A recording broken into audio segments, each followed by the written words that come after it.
Y volvemos a la oficina de investigación criminológica, donde ya nos espera a todos, mi compañero y amigo, periodista y criminólogo, Rafa Fernández. Muy buenas noches, Rafa. Muy buena, Rafa, ¿qué pasa? ¿Cómo estás? Hoy he estado un poco con el minuto y resultado del crimen, si se me permite la broma.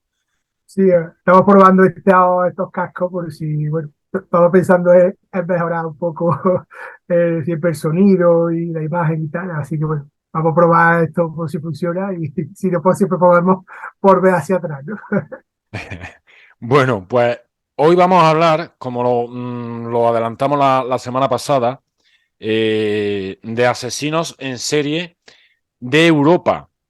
Pero antes de meternos en los casos, creo que hay unas consideraciones previas, ¿no, Rafa? Como solemos hacer algunas veces, como hicimos con los asesinos en serie de Estados Unidos, para un poco que la gente sepa los criterios de selección de los personajes negros de los que vamos a hablar hoy. Sí, Rafa, el tema también es, bueno, pensando mejor en gente que nos pueda ver ocasionalmente, que se haya sumado en la última semana o que no viera, ¿no? Aquellos especiales que hicimos sobre los asesinos en serie, sobre todo de norteamericanos. Pues bueno, sin comentarles porque vamos a poder decir, bueno, se han elegido algunos, habría otros nombres, ¿no? Entonces, bueno, siempre pues hacemos estos especiales de casos que no hayamos comentado ya antes en el programa, ¿no? Por ejemplo, nombres como Andrei Chikatilo o Anatolio Noprienko, pues bueno, que además incluso podrían ser revisados, ¿no? A lo mejor en otra edición o en otro especial, pues bueno, siempre son que ya no nos hayamos parado y lo hayamos contado, ¿no? Eh, También, bueno, dejamos algunos tipos de criminales específicos fuera, por ejemplo, los ángeles de la muerte, que quizás no lo hemos tocado, ¿no? Quizás también sea un especial que haya que hacer algún día, ¿no? Porque es verdad que hay Solo muchos hemos visto casos, a Harold Shipman en Gran correcto, Bretaña que es el y, mayor, y al celador de Olot. exactamente. Pero la verdad que bueno, dan para, quizás para un especial, ¿no? Algún momento. Eh, También, bueno, yo en este caso le quiero descartar también algunos de corte histórico, tanto hombres como mujeres, ¿no? Porque claro, hay casos que se hablan de asesinos en serie, pero claro que quizás yo los veo más relacionados con a lo mejor gente que era resistente por su propia política dictatorial, ¿no? O de falta de respeto absoluto por la vida de los demás y de las clases más bajas y tal, ¿no? Siempre, a mí me sale siempre el caso de Gilles de Rey, ¿no? Pero bueno, hay algunos otros casos, ¿no? También, bueno, hemos buscado, como sabes, siempre ver casos diferentes entre sí, que no, que tengamos algún apunte diferente, ¿no? Para no, que no sean muy parecidos. Y bueno, una última que hemos dejado al lado es que haciendo un poco, buscando estos nombres y tal, y un poco, también ahora explicaré un poco el criterio que hemos elegido. Casi parecía que esto era asesinos de Rusia o asesinos de la Unión Soviética, ¿no? Porque es verdad que también en cierta parte, en manera es lógica, ¿no? Por lo absolutamente casi es un continente, ¿no? Lo que había, lo que hay casi es Rusia ahora y lo que era con la Unión Soviética, ¿no? Al completo, ¿no? Pero claro, había muchísimos nombres. Pero bueno, también podemos dejar algún caso como, por ejemplo, el de Sergei Tax, ¿no? El maníaco de Pablo Hat o Gennady Mikasevich, el estrangulador. Quizá puedan ser, ¿no? Puedan salir en otra entrega. Eh, pero, pero bueno, para no hacer un poco que fueran todos de la misma zona, ¿no? También, ¿no? Y entonces, bueno, lo que hemos preparado es, digamos, un top 5 con después un caso que he querido traerte, que yo lo he visto un poco también especial. Y la verdad que, bueno, hemos ido directamente, quizá el criterio es la pura barbarie, ¿no? El número de víctimas, ¿no? Es lo que hemos utilizado, ¿no? Para ese top 5. Eh, y fíjate que también un poco es comentarte, ¿no? Que vamos, si hablamos de incluso de grandes nombres de asesinos en serie que no vengan a la mente, ¿no? Pues nos saldrían Danny Nielsen, ¿no? En Reino Unido, o Peter Sutcliffe, ¿no? El famoso destripador de Yorkshire, ¿no? Que sí lo hemos tocado brevemente, luego Brevemente, sí. con alguna de tus referencias y tal, ¿no? Bueno, pues vamos a ver casos que en realidad no empequeñecen, porque son todos los casos son solamente abominables, pero sí que, pues, bueno, en cuanto al número de víctimas, pues sí que dejan pues, a esos criminales tan conocidos, pues un poco alejados, ¿no? de esas cifras, ¿no? Hablaba Rafa de que le salían muchísimos asesinos en serie rusos o soviéticos. y que eso puede dar para un capítulo aparte. Pero sin embargo, nos vamos a mover bastante en esa zona, porque por ejemplo, vamos a empezar ahí, ¿no? Con Mikhail Popkov, el conocido maníaco de Angarsk, al que se le calculan, bueno, al que se le calculan no, vamos a decirlo correctamente, al que se le imputaron 78 muertes. Luego la cifra puede ser mucho mayor, como hemos dicho en otras ocasiones. Sí, desde que cuando hablábamos, ¿no? Tú y yo un poco hablando de este especial, ¿no? Que sea uno que un poco teníamos siempre en la cabeza, ¿no? Igual que hemos tocado por Norteamérica, pues bueno, ver un poco qué hace pasado por Europa, pero un nombre que te salía a ti fácilmente, ¿no? El maníaco de Angard, ¿no? Y la verdad es que lo que comenta es bastante fiabilidad en cuanto al número de víctimas, lo vamos a ver ahora, prácticamente varía un poquito por algunas que no se le pudieron al final imputar, pero casi todas muy, muy certero esa cifra. Y que absoluta barbaridad, ¿no? 78 víctimas, ni más ni menos, ¿no? Bueno, por esa cifra, evidentemente, es posiblemente el mayor asesino en serie, ¿no? De Europa. Las víctimas, pues otras veces ya no ha sido también, ¿no? Prostitutas, mujeres, estamos en estado de cierta debilidad, ¿no? Por ebriedad, etcétera. Y una horquilla de edad entre los 16 y los 40 años, ¿no? Fíjate, se esgrime que realmente la asesinó porque le recordaban a su madre y a su esposa, a las que él achacaba supuestos abusos, ¿no? Desde la infancia en un caso y un posible adulterio, ¿no? En el otro, ¿no?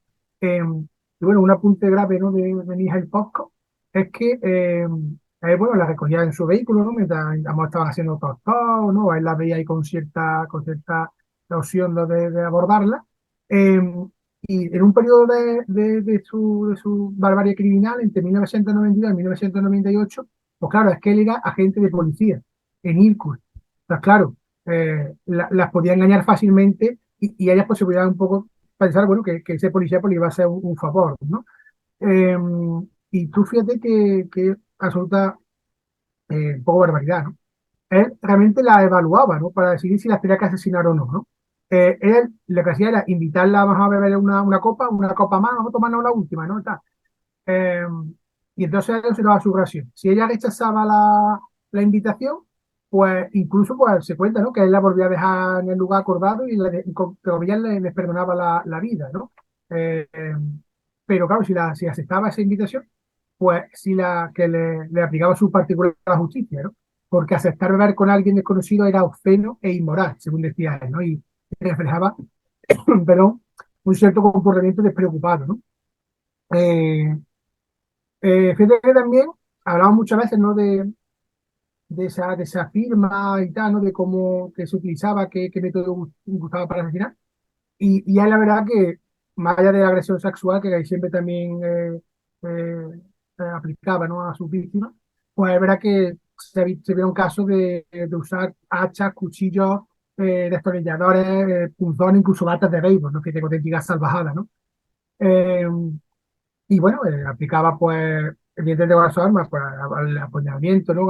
El uso de arma blanca, pero también incluso el estrangulamiento y había casos hasta de decapitación, ¿no? Y bueno, en 2012 pues se paró un poco por fin su escalada, su oleada criminal.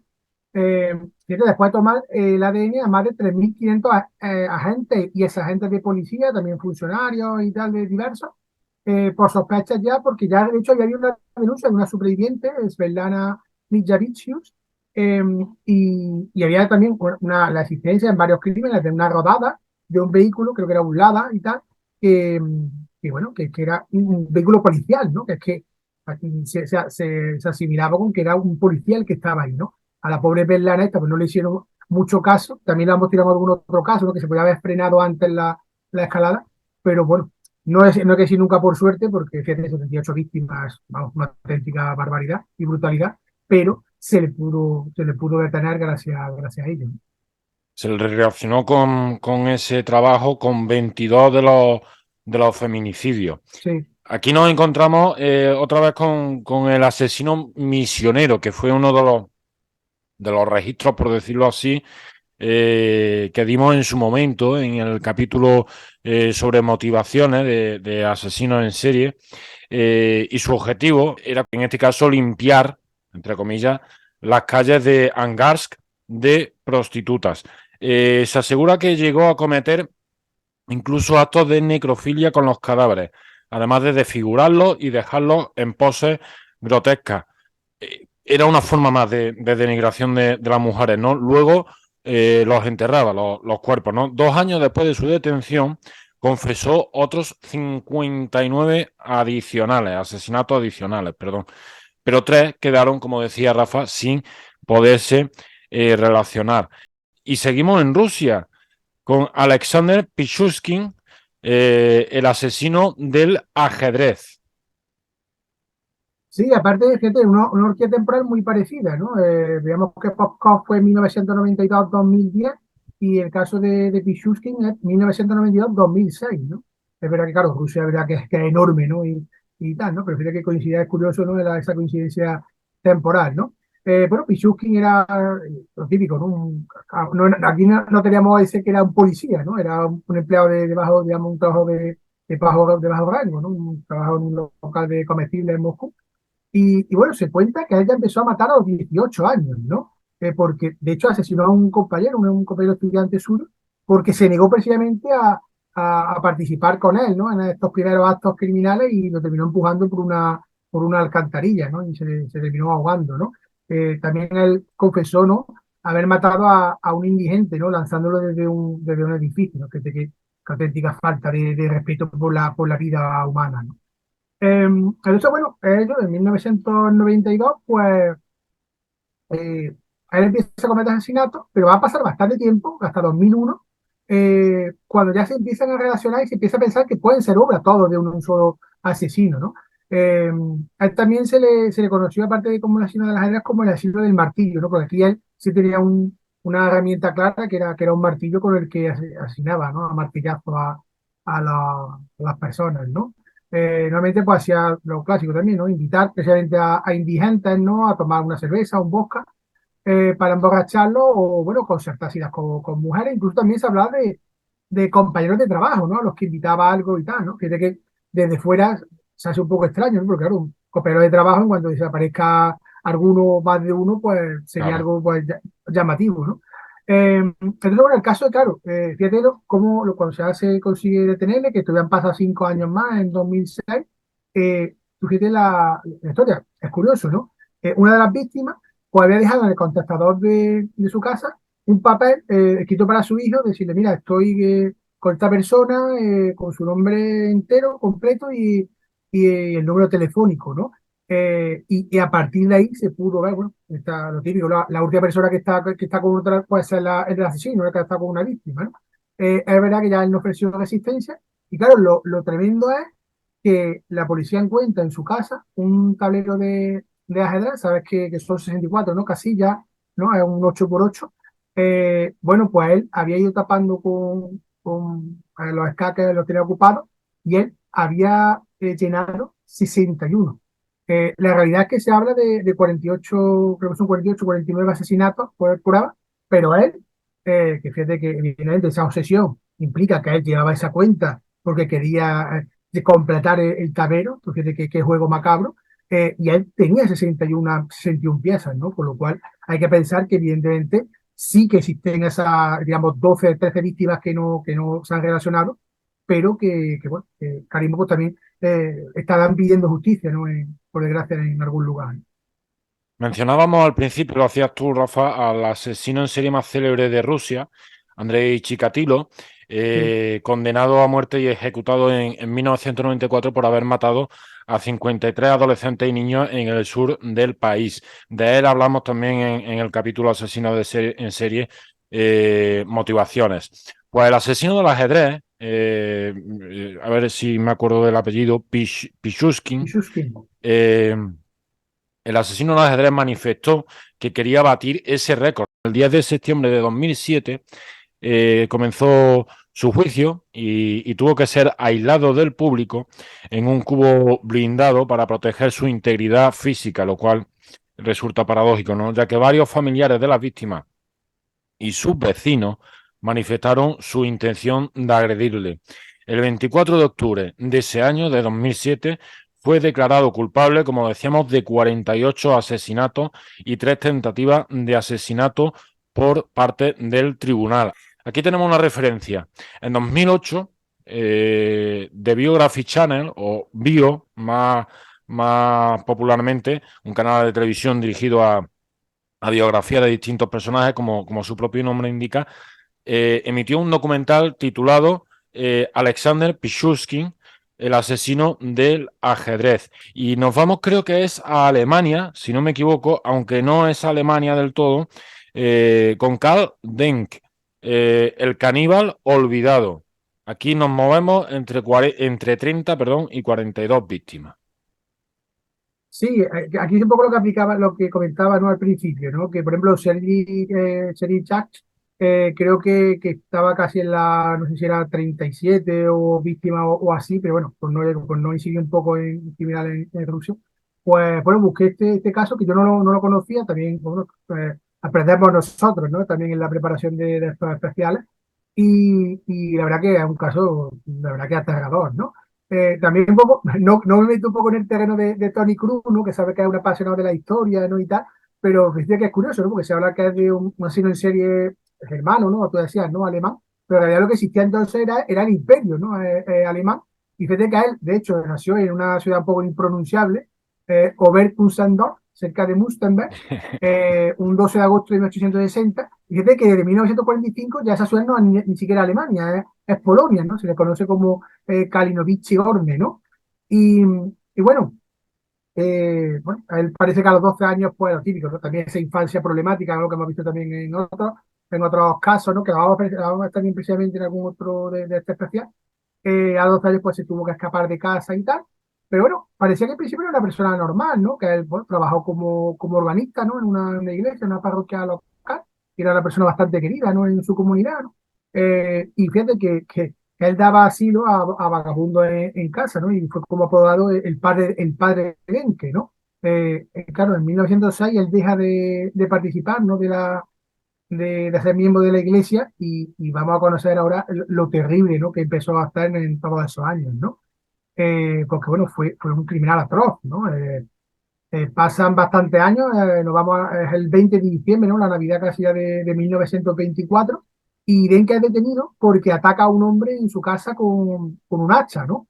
Pero claro, allí en su casa se encuentra carne humana en grandes tarros conservados con sal, ¿no?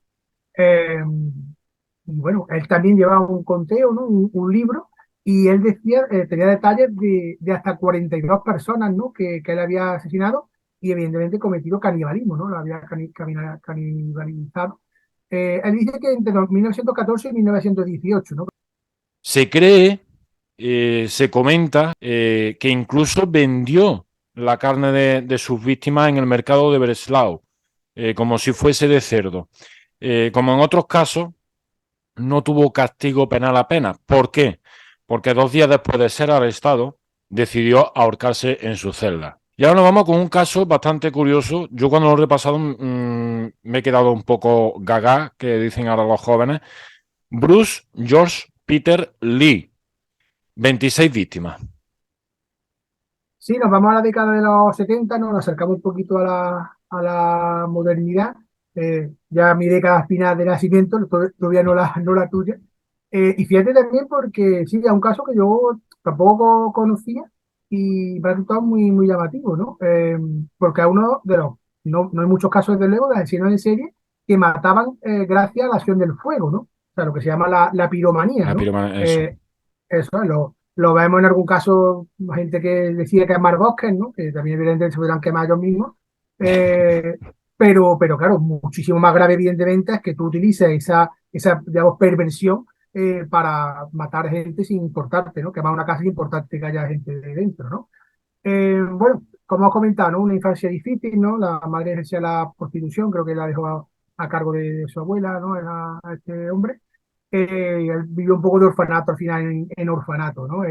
También pues él nunca conoció a su padre, tuvo problemas físicos desde que nació, ¿no? Además contamos esto, pero que siempre aclaramos que no es una justificación, ¿no? Que muchísimas Es la personas habrán tenido infancia. contextualización, efectivamente. Exactamente, que habrá muchas personas que han pasado infancias tan o más duras que estos criminales y no se vuelve así. Entonces, bueno, él sufrió cierto retraso mental, incluso ataques epilépticos y una hemiplegia, y bueno, también bueno, eso hacía que fue blanco de burlas, ¿no? Por parte de otros niños, ¿no?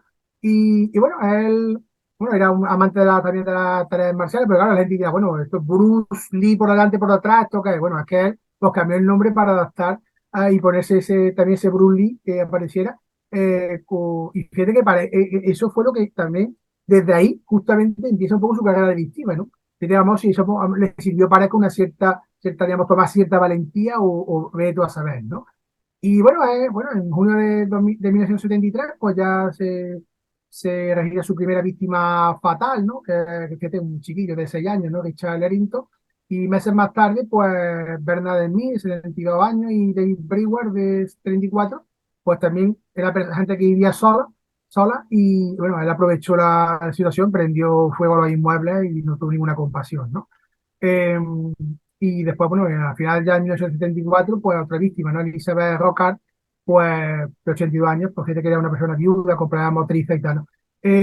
Y fíjate que, bueno, ya nos está pareciendo terrible lo que está haciendo, bueno, pues fíjate lo que pasa en 1977, cuando 11 ancianos que estaban viviendo en una casa residencial, se llamaba Wesley Lodge, pues murieron calcinados, o por ingestión de, ¿sabes?, ¿no? De monóxido de carbono y tal, en otro acto criminal, ¿no? De, de Bruce George Peter Lee, ¿no?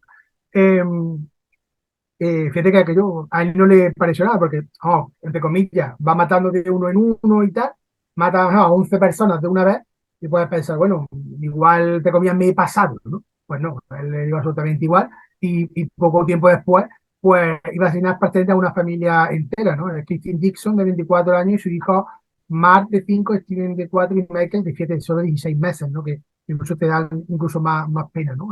Porque evidentemente cada víctima es terrible.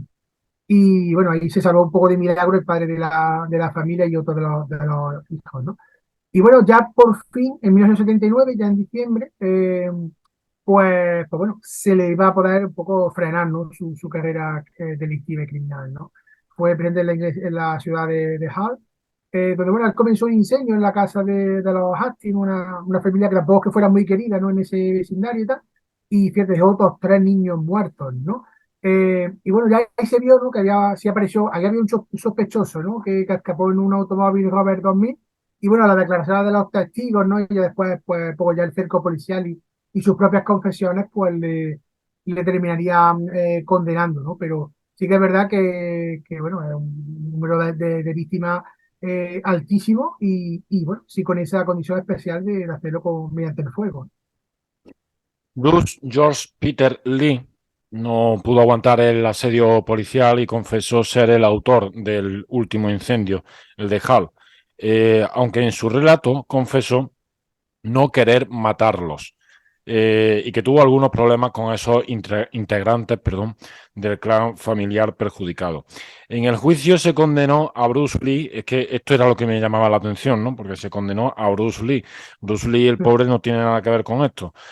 Por la muerte de 26 personas, más otros cargos por intento de homicidio involuntario, con lo cual primero fue llevado al Hospital Especial de Park Lane, de la ciudad de Liverpool, pero con el tiempo fue trasladado al Rampton Secure Hospital, donde permanecía al menos hasta enero de este año. Nos vamos ahora con Ivan Keller, conocido como el asesino de la almohada. Sí, aquí estamos hablando de entre 1986 y 2009 como su carrera criminal. Y fíjate que teóricamente cierra digamos, este top 5 que hemos hecho hoy con 23 víctimas confirmadas, pero está la sospecha de si no habrá sido quizás el mayor asesino en serie de todos, ¿no? Porque se llegó a hablar, o él llegó a hablar, de 150 víctimas, ¿no? Ni más ni menos. Bueno, él es un asesino en serie francés, como te comentaba, pues hemos buscado también eso de diversas ubicaciones.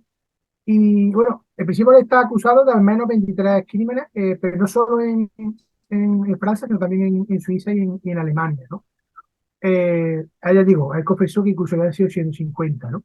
Tú fíjate que que él ya tuvo una primera experiencia, digamos, problemas con la ley, con solo 17 años, que fue detenido por robar antigüedades, ¿no? Y condenado a 10 años de prisión, ¿no? Él sale de prisión en 1989 y ahí, en ese mismo año, él se traslada a Mulhouse y desde ahí es donde empiezan su terrible actividad, ¿no? Bueno, en principio él era jardinero, se hizo jardinero paisajista y fundó su propia empresa, ¿no? Esto tiene cierta importancia, ojo, lo vamos a ver ahora después por qué. Eh, Como hemos visto otras veces, la doble cara.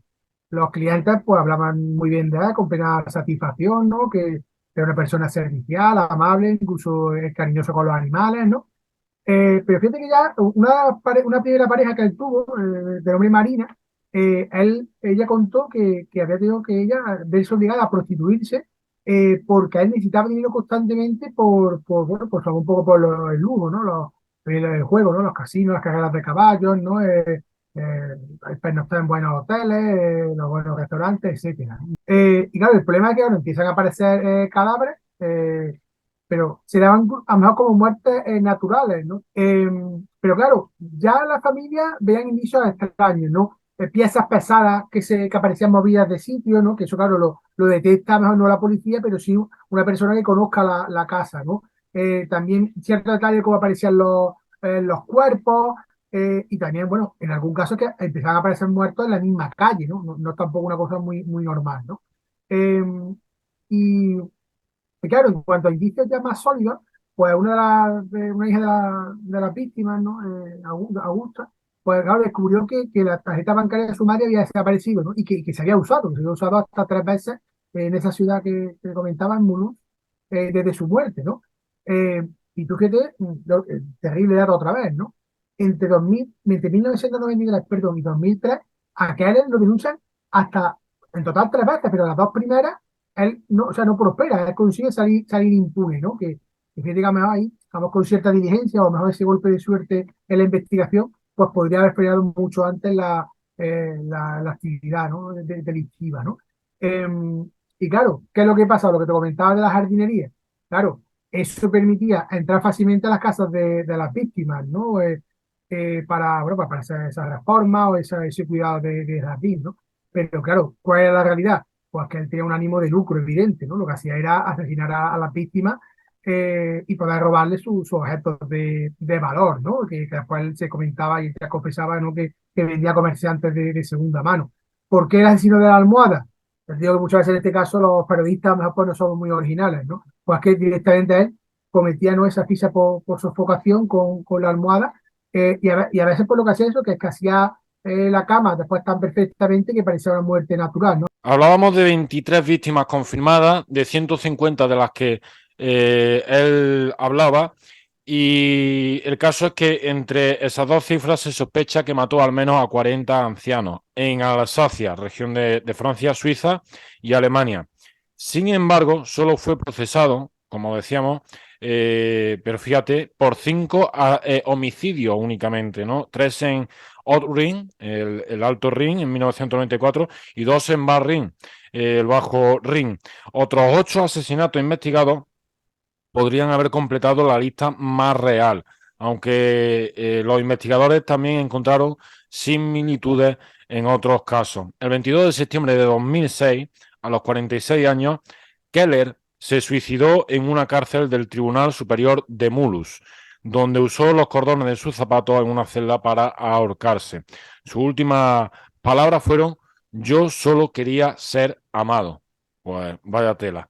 Y el caso es que tenemos, después de ese top 5 que no se nos entienda mal, que es simplemente una forma de llamar al orden de los casos, tenemos uno especial, ¿no? Has querido hacer un añadido. Sí, Rafa, porque fíjate que en cuanto al número de víctimas, digamos de las confirmadas, ¿no? Sin entrar en especulación, pues fíjate que este caso que a mí me salía era, digamos, el segundo, ¿no? En importancia, ¿no? Y también, bueno, también, te digo, buscando esas ubicaciones diferentes, pues realmente nos íbamos a Portugal, ¿no? A Diego Alves, ¿no? Conocido como el asesino del acueducto, ¿no? Está hablando del siglo XIX, ¿no? Entre 1836 y 1840. Pero bueno, vamos a descubrir, ahora contando la historia, que tiene una peculiaridad que, bueno, es muy importante, ¿no? Eh, Entonces, bueno, él evidentemente comete los crímenes en Portugal, ¿no?